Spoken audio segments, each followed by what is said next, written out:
नमस्कार दोस्तों, political science विथासिस में आपका स्वागत है। आइए आज हम सब एक नए वीडियो के माध्यम से एक नए टॉपिक को समझते हैं। दोस्तों, आप सबों ने इंडस वैली सिविलाइजेशन, सिंधु घाटी सभ्यता का नाम तो सुना ही होगा। दोस्तों, सिंधु घाटी सभ्यता का हम लोग क्यों पढ़ते हैं, उसे क्यों जानना चाहते हैं? दोस्तों, इसलिए क्योंकि हमें देखने को मिलती है सिंधु घाटी सभ्यता की खोज जब सन 1921 में दयाराम साहनी के द्वारा की गई, तो उस समय देखा जाता है, उस समय ये प्रतीत किया जाता है, उस समय लोगों के सामने एक नई ऐसी अचंभित कर देने वाली चीज निकलकर सामने आती है, जो है हमें ये बताती है कि आज से लगभग 4000-5000 साल पहले भी एक नई सिविलाइजेशन, एक पुरानी, एक बड़ी सिविलाइजेशन थी, एक बड़ी सभ्यता थी।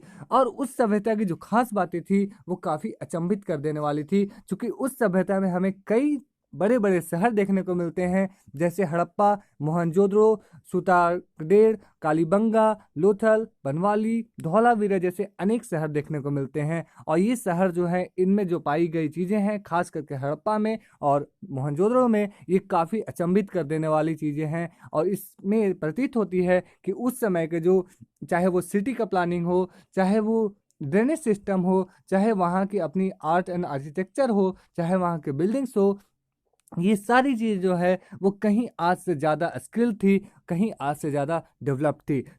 चलिए हम लोग इसी संदर्भ में आज हड़प्पा को समझते हैं एवं समझते हैं कि हड़प्पा जो है वो काफ़ी इतनी क्यों महत्वपूर्ण है हमारे लिए, हमारे स्टडी के लिए। दोस्तों, हम लोग यहाँ पे मैप में देख सकते हैं कि ये जो है वो वर्तमान में इंडिया और पाकिस्तान का एक नेचुरल मैप है, एक फिजिकल मैप है। दोस्तों, चूंकि ये पॉलिटिकल मैप नहीं है, इसलिए आपको यहाँ पे क्लियर डिवीजन इंडिया और पाकिस्तान के बॉर्डर का नहीं दिख रहा होगा, किंतु यहाँ पे आप देख सकते हैं कि जो हड़प्पा है वो वर्तमान में कहाँ है, वो वर्तमान में वेस्टर्न पंजाब में है। और वेस्टर्न पंजाब कहाँ है, वो पाकिस्तान में लाई करता है। दोस्तों, आप यहाँ नीचे मोहनजोदाड़ो को देख रहे होंगे। जो मोहनजोदड़ो है वो कहाँ है, वो पाकिस्तान के लरकाना डिस्ट्रिक्ट में है। तो दोस्तों, यहाँ पे आपने दो मैप देख रहे हैं, यहाँ पर एक मैप इधर हमारे लेफ्ट साइड में, एक मैप राइट साइड में। एक मैप में आप देख रहे हैं कि ये जो है वो अर्ली हड़प्पन सिविलाइजेशन का मैप है। मतलब शुरुआत दौर में देख सकते हैं कि हड़प्पा जो है वो काफ़ी विकसित नहीं थी, लेकिन जब वो मैच्योर फेज में आई,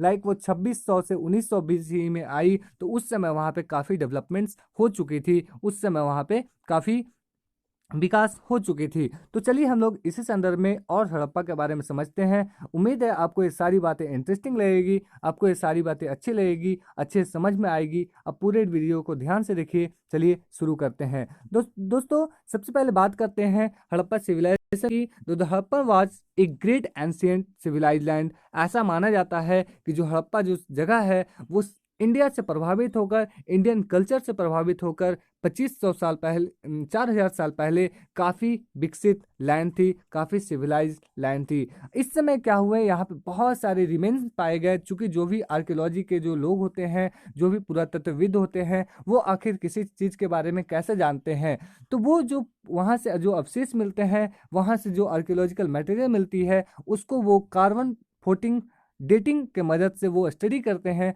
और ये पता करने की कोशिश करते हैं कि उसकी जो उम्र है वो शायद आज से कितनी हजार साल पहले, वो कितनी साल पहले है।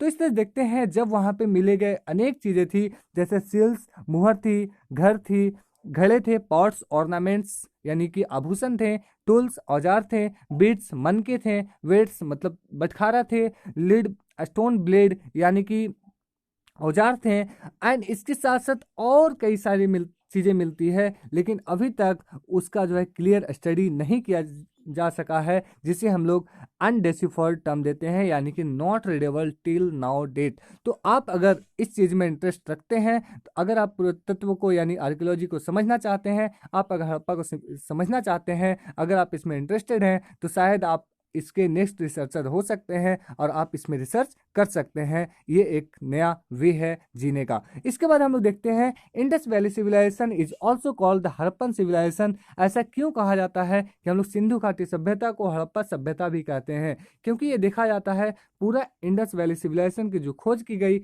उसमें जो सबसे पहला जो खोज थी, जो सन 1921 में एक रेलवे ट्रैक बनाने के समय खुदाई के दौरान की गई थी, तो उस समय सबसे पहला जो साइट खोजा गया था वो हड़प्पा ही खोजा गया था। इसी कारण इसे हड़प्पन कल्चर भी कहा जाता है। अब कल्चर का मतलब क्या है ये समझना आवश्यक है। दोस्तों, कल्चर का मतलब a group of object distinctive in style, they are usually found together within a specific geographical and period of time. मतलब कुछ ऐसी चीजें जो कई जगहों पे मिले, मतलब वो सिर्फ एक जगह नहीं हो बल्कि वो 5, 10, 15, 20 जगहों पे हो, एवं साथ ही साथ वो ऐसा हो कि वो एक समय की मिली हो। ऐसा नहीं कि एक वस्तु जो है, दो वस्तु मिली, दोनों एक ही जैसी है, लेकिन एक आज की है, एक 5000 साल बाद की है। मतलब कुछ ऐसी चीजें जो कुछ अनेक जगहों पे मिलती है एवं उसकी जो एज है वो एक साथ एक समान दिखती है, तो उसे आर्कियोलॉजी जो है, उसे पुरातत्व जो है वो कल्चर का टर्म देते हैं।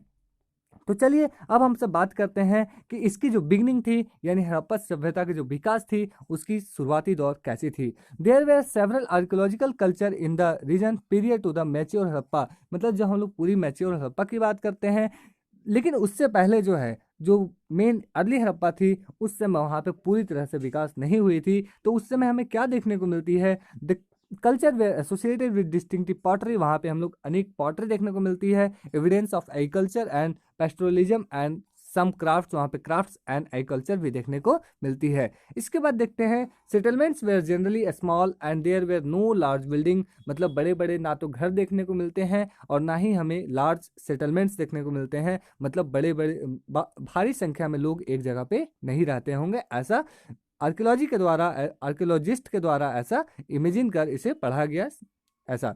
इसके बाद देखते हैं it appears that there was large gap between early Harappa and mature Harappa. ये देखने को मिलती है कि जो हमारी अर्ली हड़प्पा है और जो मैच्योर हड़प्पा है, वो दोनों के बीच में एक लंबा गैप रहा होगा।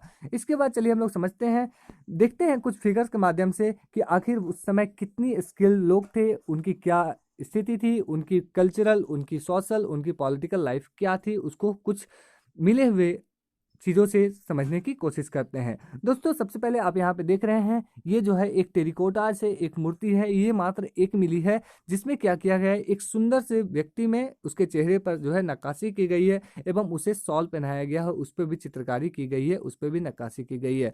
तो शायद ये ऐसा माना जाता है आर्कियोलॉजी के द्वारा कि ये शायद जो है वहाँ के किंग हुए रहे होंगे, चूंकि इसका जो फिगर मिला था, ये जो टेरिकोटाज मिला है, वो हर जगह नहीं बल्कि एक ही जगह से मिला है, तो ऐसा माना जाता है कि वहाँ पे किंग होंगे। इसके साथ साथ आप यहाँ पे और कई सारी मूर्तियाँ देख रहे होंगे।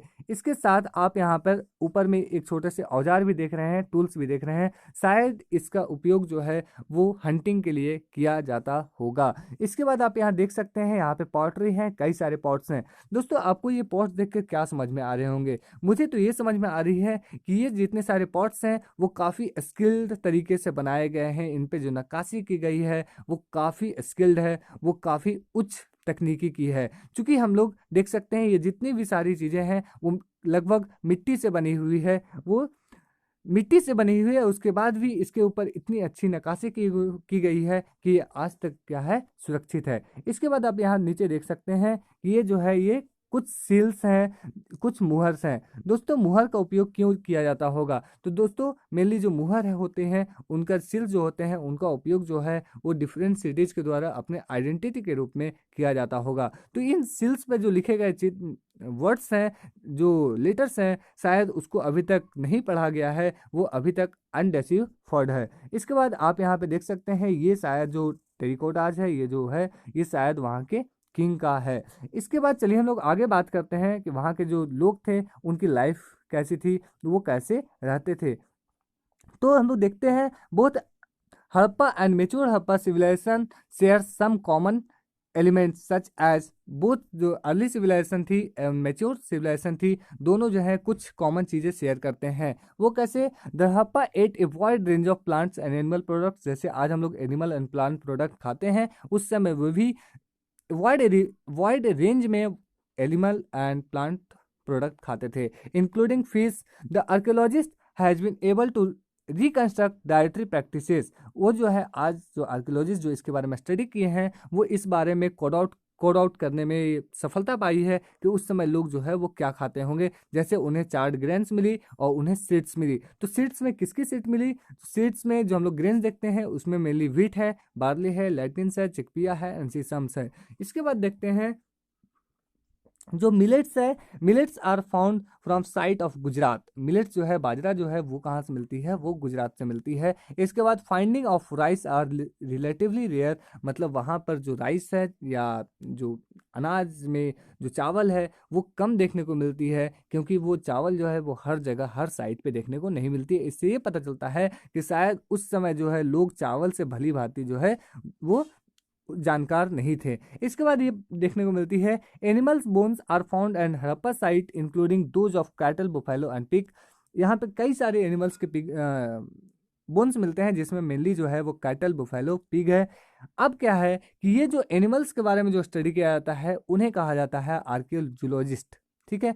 और जो प्लांट्स के बारे में स्टडी करते हैं उनको बोलते हैं आर्कियो बॉटनिस्ट, और सबको मिलते हैं साथ में बोलते हैं आर्कियोबायोलॉजिस्ट, जो पूरी एनिमल्स एंड लिविंग ऑर्गेनिम्स की बात करते हैं, उसके बारे में जो स्टडी करते हैं। इसके बाद हम लोग देखते हैं bones of bears, deer, boar, deer and घड़ियाल और ऑल्सो फाउंड। यहाँ पर मतलब सिर्फ कैटल के नहीं बोन मिलते हैं, बल्कि यहाँ पे डियर और घड़ियाल के भी बोन्स मिलते हैं। It is unknown whether Harappans hunt themselves और get meat from hunting animals. लेकिन यहाँ पे एक बात है कि जो आर्कियोलॉजिस्ट हैं वो इस बात पर पूरी तरह से एग्री या सहमत नहीं है, क्या उस समय लोग खुद से अपने एनिमल्स की हंटिंग करते थे या किसी हंट किए हुए एनिमल्स की मांस को वो खाते थे। क्योंकि औजार जो है, टूल्स जो है, हंटिंग औजार, वो हर जगह देखने को नहीं मिलती है, हर जगह नहीं पाई गई है। इसके बाद देखते हैं bones of fish and fowls are also found, मतलब ऐसा पता चलता है कि उस समय लोग